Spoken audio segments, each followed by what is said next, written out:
ZipRecruiter is a proud sponsor of Without Warning podcast. Use code word WOW and search for jobs anytime, anywhere. The Lauren Agee case was hastily closed by authorities, but many questions remain.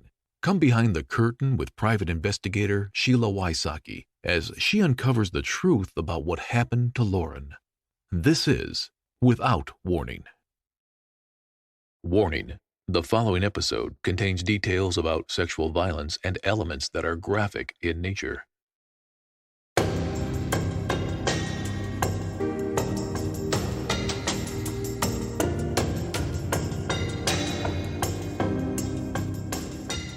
I sat down the other day with retired FBI agent Bobby Chacon. Now, if you don't know who he is, you really should. I personally have admired his work for a long time. Bobby is a career federal law enforcement professional with over 27 years of experience. He has led teams around the globe from fighting the war on drugs in the mid-1980s on the streets of Brooklyn to fighting the war on terror during the mid-2000s in Baghdad and beyond.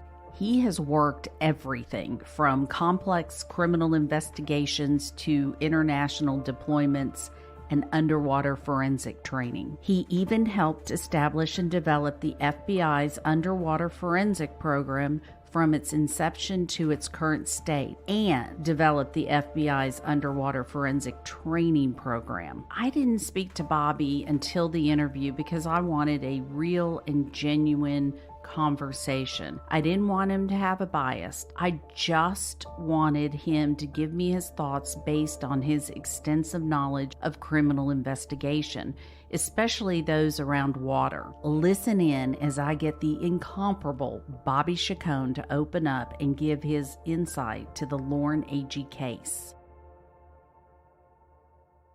In order to be mindful of time, I'm going to jump in where Bobby is discussing the investigation, or lack thereof.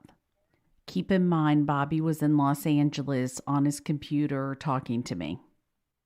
In this kind of case, it's hard to get an idea of what happened, or even an idea of being critical of what happened, because the investigation was so bad. And so you don't know what you don't know, right?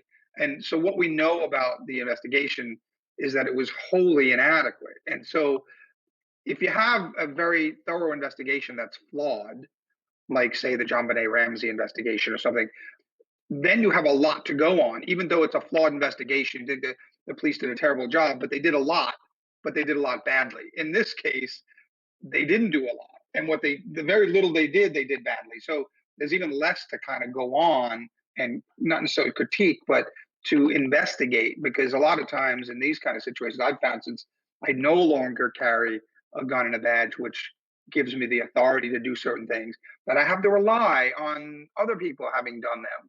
And, when other people haven't done them, there's a lot less to, conceptualize. There's a lot less to think about. There's a lot less to explore, because the authorities that were responsible for doing those things didn't do them. When you come up to a water scene where someone's floating, kind of what would you initially, the very first thing would you do as an investigator? Well, you do, and you can imagine you do it like I worked many years with what we call my dry land counterparts, which are crime scene people that did very similar investigations on the dry land. And so the first thing you do is establish a perimeter, and you put the big yellow tape all around, as far out as is conceivably possible. And then you look at where the person is in the water, and it's not cold, but you don't move. You try not to move the body a lot, because some things can be gleaned from the positioning of the body and where it came to rest. And so you work your way back from the body as best you can, and to see where it came from, because obviously it got there. So now you want to show a path. And so, that path may have been through the water, or it may have been on the land closest to where the body came to rest in the water, or it may have been in the water for a while and floated to that spot. You just don't know. So you have to establish a very wide perimeter, and you have to start looking at things like disturbances in the leaves, or broken branches on trees, or currents of the water, or sticks in the water, that may have caught up the body. And so um, I did a recent case where the body floated 30 miles 77 days later. But the original narrative was it was a drowning, and to think that the body made it that far it was just incomprehensible, because the body would have had to navigate itself through things that it just, a floating deceased body would not have been able to do. So you start to try to envision a path from where the person was last known to be alive to where they were found dead, and then you draw a line. Now, the line can be very crooked, it could be disjointed and stuff, but you just try in your mind to draw a line from the last place you knew the person was alive to where they were found dead, and then you cover all the different possibilities. So in this kind of case, you would establish that wide perimeter, because there's possible different possibilities of where the path might have gone. And so you want to look at, disturbances in the shoreline. Are there marks on the mud or the sand that make that up? And some of that later you'll be able to maybe match with the forensics that are gotten off the body during the examination, during the autopsy. Did it have sand in the shoes? Did it have sand built up in the ears or different body cavities? Did the clothing have sticks or, twigs wrapped up in it? All of those things then start to create a picture and add to, the details of how that body came to be in that place where it was found. So, absent the sticks and the sand on her body or in her clothing, what would that tell you? Well, you would look at again, you know where she was last alive, and you look where she came, and how did she get there without getting mud on her, for example? If one theory is she rolled down a hill and into that water, then let's look at that hill. The body rolling that way would have gathered dirt, leaves, sticks, and then finally mud or possibly sand, depending on what the shoreline's like. If it doesn't have that, then you have to say, well, maybe that wasn't the path that body took. And so that's what you do. You start ruling out certain paths, and until one emerges that's consistent with the physical evidence that you have. Right. As an investigator, you would never bypass going to where the body was found, correct? No, that's probably the most important thing, is to go where the body's found. And again, draw that mental picture where the body's found, where she was last seen alive, and then your investigation is how did she get there? And how she got there in large part could tell you what happened to her. I mean, it doesn't always, but it will in large measure tell you what happened. She was last seen by a non-party to the campsite 2-3 in the morning, and then she was found the next day at 4:30 in the afternoon. If she had drowned, would she have floated up? The gas has been released by then, in your opinion? Yeah, there's a lot of variables that go into play with that. A body will basically float for a little while and then sink and then float again and then actually sink again if it's in the water longer. Our bodies are not airtight. And so even when we off gas and a body bloats in water and floats, if the body is not discovered for a significant period of time, those gases will eventually leak out, even if there's not puncture wounds to the body. And the body will, left on its own in water, will ultimately sink to the bottom. But oftentimes, because we live in populated areas and we live among other people, when it floats for a period of time when it's found. It's usually found during that period of time. But left alone, it would sink again. There have been murderers I've come across that when they're depositing bodies in water purposely create puncture wounds so that those gases won't build up. When they off gas, they won't create that balloon effect that will cause the floating. But normally, within 6 to 8 hours in the water, you would find off gassing sufficient to make the body float. Certainly 8 or 10 hours, you would think that body would be floating. Of course, again, it depends on air temperature and water temperature, salinity of the water, different things affect it, but those are general rules. Remember, Lauren's body was found floating on top of the water in the second cove, about 600 feet as the crow flies from the campsite. The question becomes, could she have floated over to that second cove? And would she have been on top of the water had she drowned at that time? We got a hydrologist over there and took all the, the dam readings and the water and the wind and everything. And bottom line is he said it was the wind was the only variable during that period because the water was pretty still. And so the only way she could have been carried anywhere was the wind.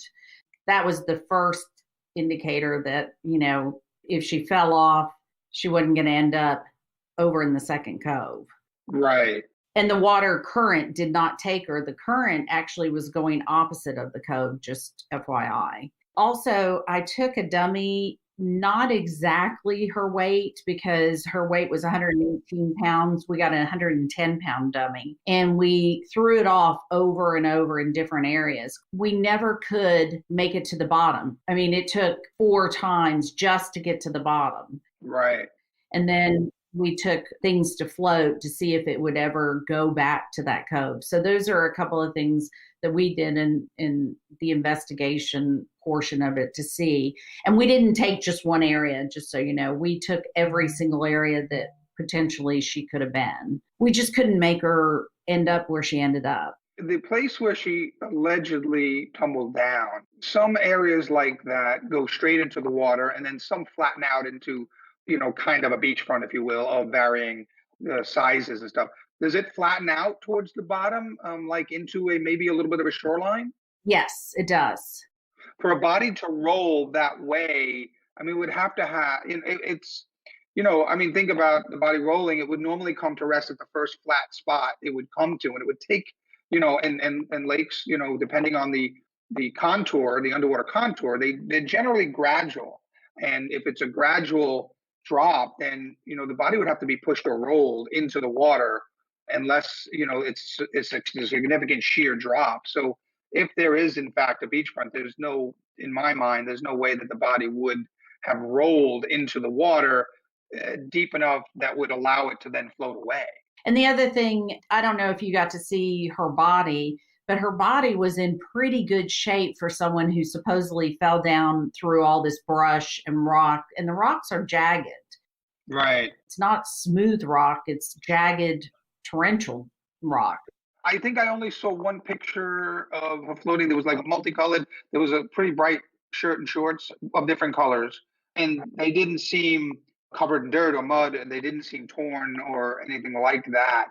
Of course, the biggest indicator, and you just hit on it, is like, if that's your theory, if your theory is that, yes, she drowned by falling down this hill, and then you would almost be required to look at every single rock, every single tree, every single stick along the path that you're theorizing that body took and analyze it for blood, for hair, for human tissue. And in watching the lead investigator in this case testify that was never done, it almost didn't even seem like it ever occurred to him to do, is beyond comprehension in this case. I think what happened was he arrived.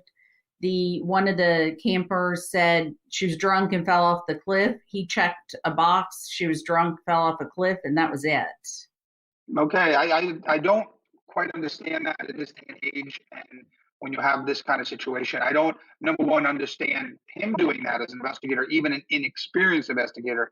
But, police departments and sheriff's departments are built on a structure of supervision and authority. And he should have had either a training officer if he was new to this type of investigation, or he certainly should have had a sergeant or a lieutenant or a captain or a sheriff that would have reviewed his activities. This is more of a systemic failure rather than this one inexperienced individual. Where was his sergeant that reviewed his work? Where was his lieutenant that should have reviewed that work?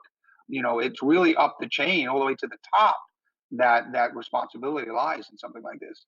Wouldn't the medical examiner have caught it saying, wait a minute, there's a problem here. She's not showing signs that she fell off a cliff. When I was working for the 19 years of the FBI dive team, we were often called to different areas of the country, and often because the area that we were going to was very rural and didn't have a dive team and didn't have the resources to dedicate to a full-time dive team.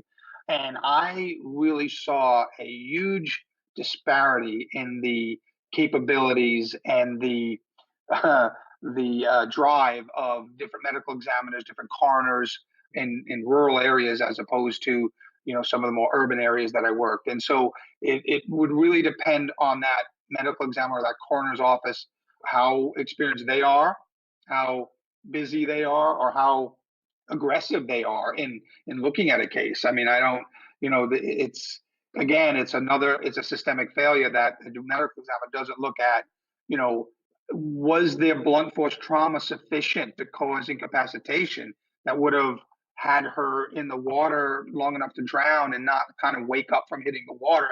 That would take a significant amount of blunt force trauma. And the medical examiner, in this case, I'm not sure they found, that much of a significant blunt force trauma. Again, as an investigator, that would lead me back to, if she did have that extensive blunt force trauma, where did it come from? And if my theory is she fell and rolled, then there's got to be a rock or a tree or something with significant amount of blood or human tissue on it that caused that blunt force trauma. You just have to look for it. You have to look for it. You have to. It's required to do an investigation. I asked Bobby to talk to me about some studies I had found regarding forensic and blood alcohol levels. Bobby said that was not his expertise. I am going to save part of that conversation for when I have the forensic expert on an episode. This is part of the conversation Bobby and I had regarding alcohol. I mean, people should remember that, the blood alcohol level shouldn't be directly like, in other words, the more drunk she was, the more chance she rolled down that hill and died. That's not necessarily the case, because sometimes people that are less drunk are more likely to try to, sometimes in some situations, save themselves, but really hurt themselves. In other words, if you're so inebriated that you're like a rag doll, as you roll down that hill, your body will come to rest. But if you are not so inebriated, you might actually try to get up and stumble, and thereby stumble into the water, further hurting yourself. And we've all heard of, the car accidents where the guy is just so drunk that he doesn't brace himself when the impact occurs, and he walks away, with less injuries than the person that was sober, because they're so loose and they're so inebriated that they don't have that muscle coordination to brace themselves, and actually they, thereby being more drunk, escape injury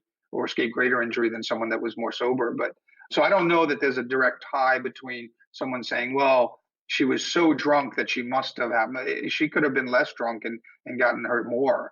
It all depends on, because it's almost more dangerous to have a impaired ability in your motor functions than no ability in your motor functions. Because if you're so drunk that your motor functions are almost completely abandoned, then you're not going to have that stumbling ability that sometimes ends up with, in this other case that I was earlier referring to. We had, it's a series of unresolved drownings, and some of them, they were almost sober enough to stumble around, and they stumbled right into a body of water, whereas if they were so drunk they wouldn't have been able to even get up. Got it. That's a good point. Actually, a very good point. The things that weren't done that you asked about, just to tell you, no scrapings under her fingernails were done, no rape kit.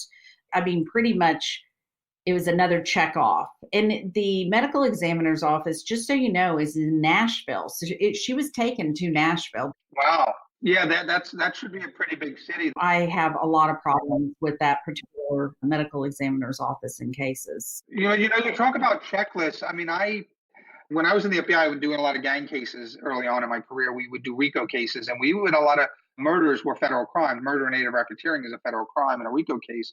So I was shoulder to shoulder with my NYPD partner, who was a first grade detective. And so I investigated some homicides as if they were homicides, even though I was with the FBI, and I did so many of them. I went to there's a 6-week NYPD homicide school. Now, you don't have to go through that to become a homicide detective, but there's a checklist of things you should do in an investigation. And particularly where, even if there's a hint of an unexplained death, there are things, and it's not hard to do. It's, like pilots have a checklist. It's like you go down and you do A and B and C and D. And he was obviously not provided with a checklist like that, where, there were scrapings taken, was a rape kit done. All of those things are checklists that, And there are things that during an investigation, when I moved to the forensic world, you really learn that once you forego the opportunity to do them, the opportunity could be lost forever. And yes, bodies can be exhumed and re-examined and stuff, but the first best evidence is gathered as early as possible in the investigation. And when you don't do that and you delay or you deny or forego that, then some evidence, is possibly lost forever. And that's the real shame. To that point, I've had a family exhume a body before, and I don't generally recommend it because it's so traumatic for the families. But we have considered in this case because nothing was done. My question to you is, no rape kit was done. What are the chances 3 years later there's any evidence if we exhume the body? Again, not my area of expertise, although, there's different types of evidence that's revealed in a rape kit. There's not just bodily fluids, there's not just semen, there's bruising, there's breaking, there's other things that can be found other than, something that would appear in a chemical screening. So I don't know. In a case like this, there might be benefit because nothing was done. It's not like you're trying to exhume a body and get an alternative opinion. Really, I don't think enough was done at all. And so there might be more benefit in a case like this where, so little was done initially. So, I would never put it out of the realm of possibility that an examination of the body, even after this period of time, could yield some evidence.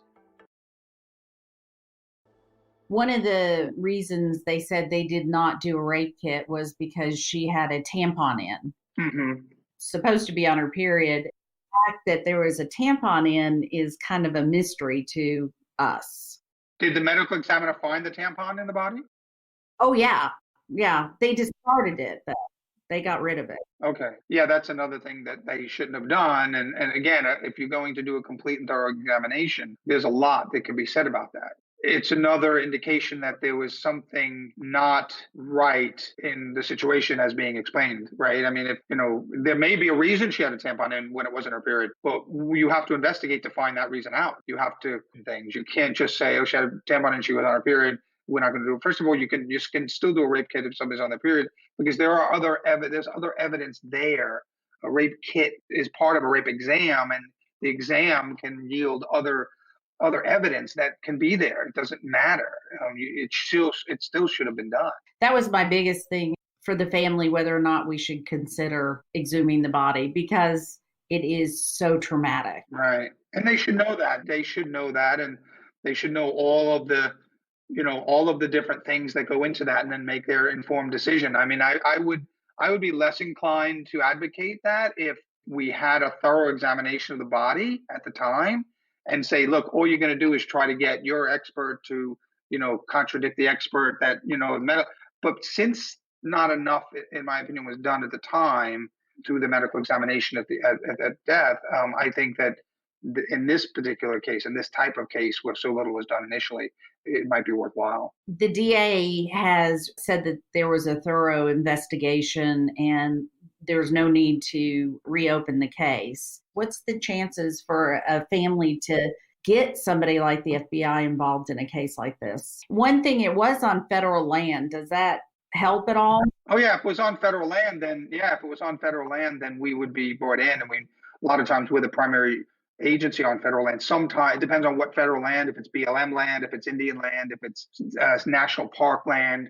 National park has its own investigators and stuff. But certainly if it's federal land, that brings us in much, much easier. Yes, it was on federal land, but I don't know exactly what type of federal land. I'll look into that. If you were looking at this case to investigate it, what would you do at this point? I'm putting it out in the public. I'm pushing it. I'm working with CrimeCon. I'm doing all those things to put pressure on it. Am I missing anything? No, it's not a sense of missing it. It's like, we oftentimes have the discussion of like why a particular case gets legs in the news, right? And stuff. And you just have to keep plugging away at it until, it gets like that. Now we have these high profile cases in Colorado of the guy that killed his wife and two daughters. And now we have this next one in Colorado where, I guess the woman is still missing from Thanksgiving. So you just never know why a certain case catches fire like that. But that's the kind of publicity that you really want from the victim's family standpoint of it, is because it keeps people looking, it keeps people talking. In a case like this, where you have a couple of kids who is suspected of maybe taking part in something that was nefarious, the more people are talking about it, the more someone's going to say something, or the more someone's going to know something, and someone's going to pick up a phone and call. If the case dies and everybody forgets about it and no one's talking about it anymore, there's much less a chance of that happening. And young people talk, they tweet, they text, and they brag, and they want to tell secrets and want to share secrets and things like that. And in a case like this, we have four young people, even though some of them have moved away, if it can be kept an item or topic of conversation, there's a much higher likelihood that someone's going to say something to someone along the way that's going to be useful and maybe break the case. I went into a long dissertation with Bobby on what I had done in the investigation. I will spare airtime for that. However, I wanted to get his opinion on the investigation and what someone should have done from law enforcement perspective. They didn't go through her day, like when she could have died, how long she could have been there. The only way they knew the time of death is the last time someone saw her, and that was it. Right. They didn't talk to anybody who was around her to get kind of her last movements. Sure. And then the kid, of course, lawyered up immediately. But one of the suspects, I'm getting to this one, nobody mentioned him. Nobody talked about him. And when I did 2020, we had witnesses come forward saying, well, wait a minute, you've missed someone. Why is everybody covering for him? Or why is he the one that nobody's mentioning or talking about, even though he was there? Well, there's several reasons you can think of. Again, going back to the fact that these are young people. Young people are afraid of bullies or thugs or whatever. If this kid had a criminal record, if he was known to be a tough guy, if people are just going to be scared to talk about him, scared to put him in there. One of the things they missed, and one of the things we used to do in an investigation like this, one of the things you want to do is, from the time of death, and the time the last person's seen alive, that's the first part. But you also want to attempt to recreate the last 24 to 48 hours of that person's life. And you can't do it, the last weeks, because what you want to do is get into very much detail. I mean, extreme, even to what they ate, to stuff that may seem irrelevant. You want to build a picture of the last 24 to 48 hours of that person's life. Oftentimes, just going through that process and that practice of building that life and putting those details together, what they wore, 2 days before, what they changed into, every little detail of that person's life. If you can rebuild the last 24 to 48 hours of that person's life, oftentimes you come across something you didn't know existed or you weren't even looking for, but it revealed itself through this putting of these puzzle pieces together, rebuilding that 24 to 48 hours of that person's life.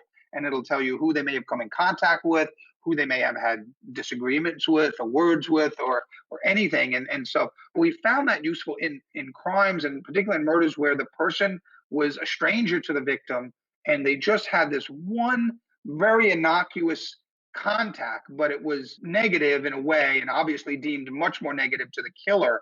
And then the person winds up dead, and you can't find anything in the person's background, no enemies, no financial trouble, and all that.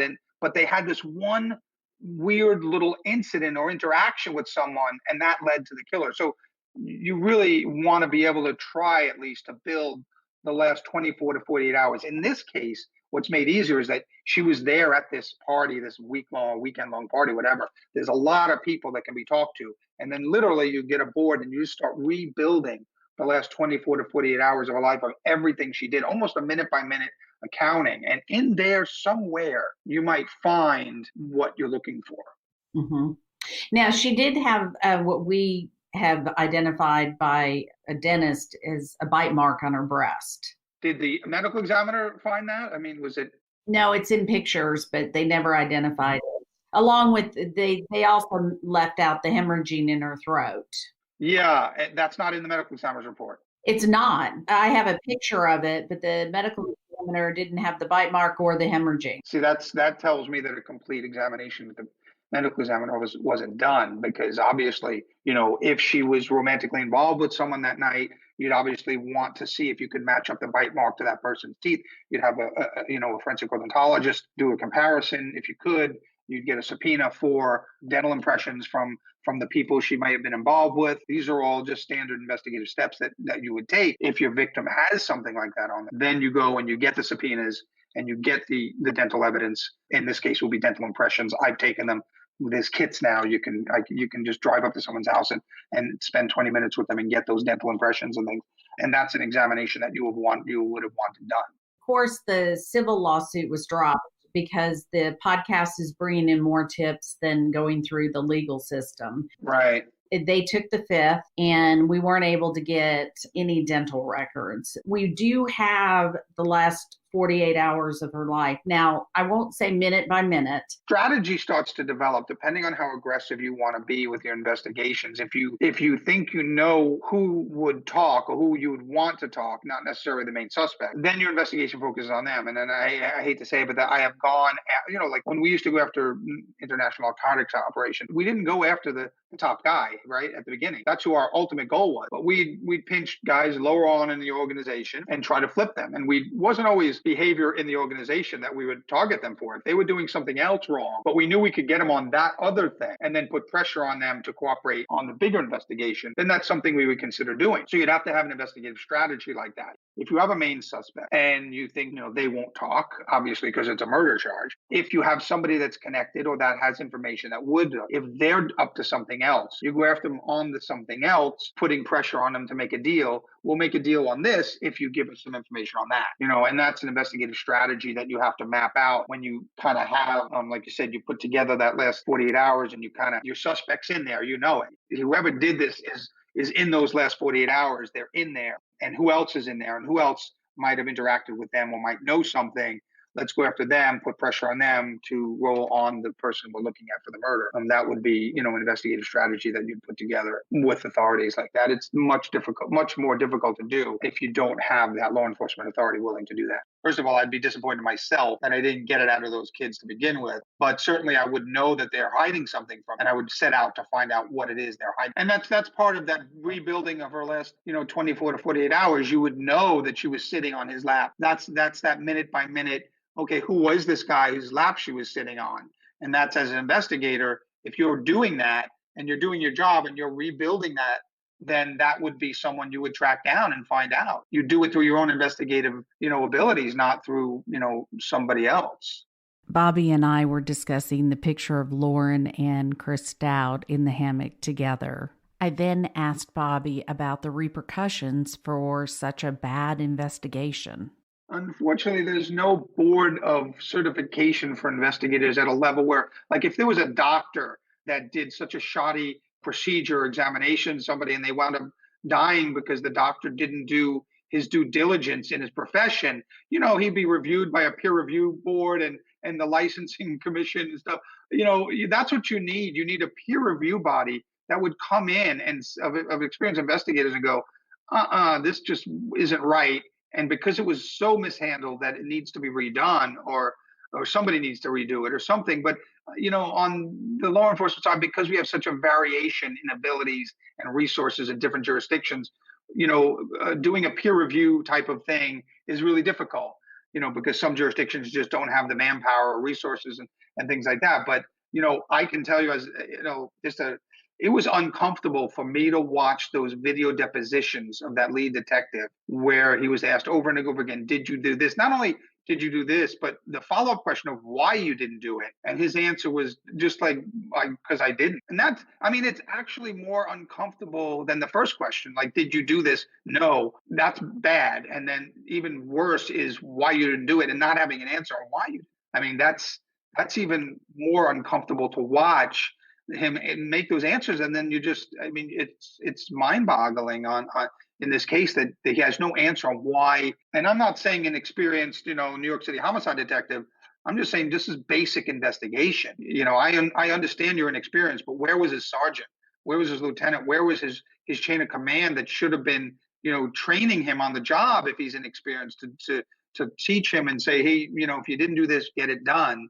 Where's his checklist of stuff to get done on basic investigations? This is It's not good. The most disturbing part was the tape of I guess it was the chief, who basically said, look, he blamed the TV station, he blamed the local TV station, and he said, if you come after me, I'm going to go back at you, instead of saying, look, if you come up with something that shows that my department didn't do a thorough job, I'm going to do everything I can to look into it to make sure either we did a job and show you why, or if we didn't, I'm going to correct those mistakes. That's what a leader would do. A leader wouldn't turn around and say, if you come after me or my people, I'm going to go back at you and your people. I mean, that's not the way a leader would act. A leader would say, yeah, I will show you where I think we did the adequate job. Or if you're showing me stuff that is inadequate, then I'm going to make the corrections to that. And the corrections to that would be, we're going to reopen the case. We're going to interview all these people. We're going to go back and we're going to start from scratch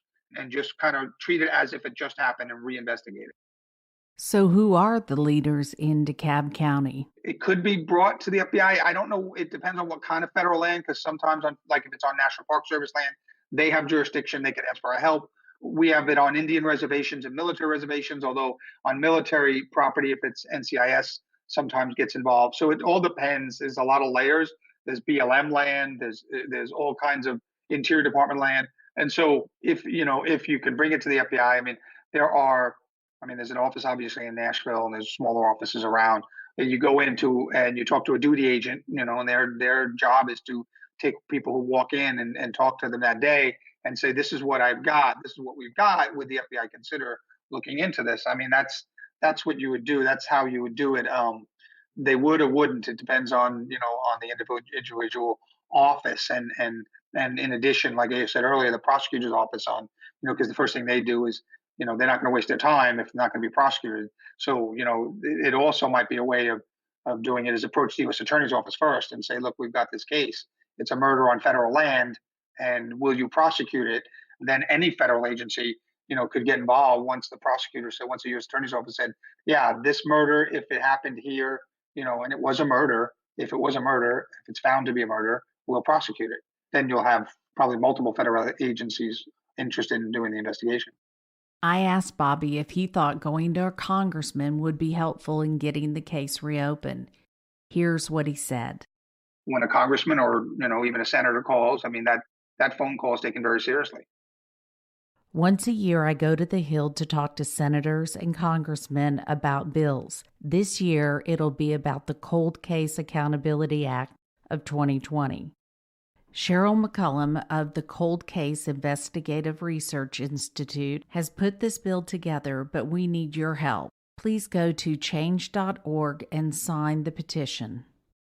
Words cannot express how much I appreciate Bobby for taking time out of his busy schedule to join me on my podcast as we continue to fight for justice for Lauren. A simple thank you or thank you seems inadequate. But I'm going to say thank you, Bobby. You are simply the best.